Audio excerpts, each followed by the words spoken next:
Back in 1983, Dr. John A. Benson Jr., who was the president of the Board of Internal Medicine at the time, voiced these words when questioned about technology's impact on the patient-physician relationship. Quotes, "There's a groundswell in American medicine, this desire to encourage more ethical and humanistic concerns in physicians. After the technological progress that medicine made in the 60s and 70s, this is a swing of the pendulum back to the fact that we are doctors, and that we can do a lot better than we're doing now," close quotes. He accurately described the mood then, and for most of the 20th century, of clinicians toward technology, a complex love-hate relationship that has rejoiced and cheered on progress on the one hand, while struggling to accept and master change in a manner that would avoid driving a wedge between physicians and their patients. It's fair to say that as the health consumer movement has matured over the past 25 years, and physicians have moved away from paternalism toward partnership and team-based approaches to care, that outright resistance and abject fear of technology has regressed, and we've moved beyond grudging acceptance. In part, the people and the people caring for the people have developed computer skills together, pursued broadband and wireless connectivity together, and discovered to value personalized and customized computer search engines together. As this has occurred, the specialty of medical informatics has risen to legitimacy within the medical hierarchy, and its leaders have reinforced the need to advantage technology and informatics in support of humanistic care. Now, one such voice is that of Warner V. Slack, who heads the Center for Clinical Computing at Harvard Medical School.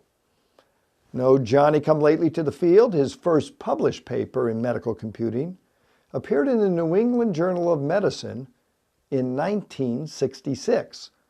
His book, Cyber Medicine: How Computing Empowers Doctors and Patients for Better Healthcare, is considered a classic, and argues, as health informatics expert Kevin Kawamoto from the University of Washington has said, that, quotes, "computers can be mutually beneficial for both the patient and the healthcare provider," close quotes.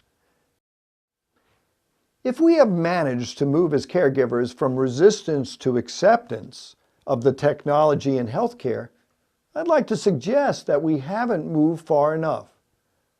As I stated in a reference paper as the chair of the Technology Subcommittee for the National Commission for Quality Long-Term Care, in embracing technology in medicine, we must view it as both assistive and transformational.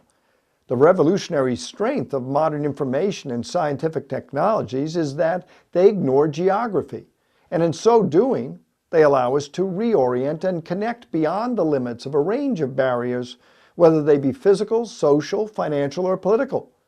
The danger isn't in overreaching, it's in underreaching. Our vision must be sufficiently forward-looking and expansive to challenge technology innovators. Where are the killer applications that would allow lifespan planning to move us ahead of the disease curve? How can we target technologic advances in health to first reach our citizens most at risk?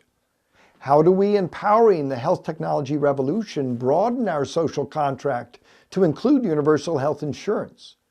How do we unite the technology, entertainment, and financial sectors previously locked out of the healthcare space with the traditional healthcare power players and incentivize them to work together to create a truly preventive and holistic healthcare delivery system that's equitable, just, efficient, and uniformly reliable?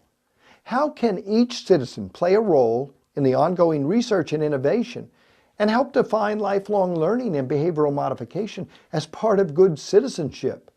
And what can corporate America do to advance health information infrastructure, and in doing good, do well financially, serving Main Street as well as Wall Street? Health information leaders of the 21st century need to be more revolutionary. Were they to achieve at their full capacity, our healthcare system would transform and recenter around relationship-based care, cementing the people to the people who are caring for the people. If we were to do that, we'd see improvement on 10 different fronts simultaneously: access, efficiency, team care coordination, multi-generational family linkages, inclusion of the informal family caregivers in a healthcare team, targeted interventions for vulnerable populations, informed mutual decision-making, lifespan health planning, evidence-based personalized care, and palpable presence of physicians, nurses, and care team members in the home.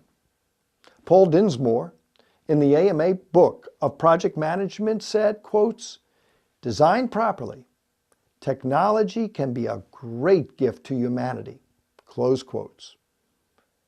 We no longer can afford to simply accept technology.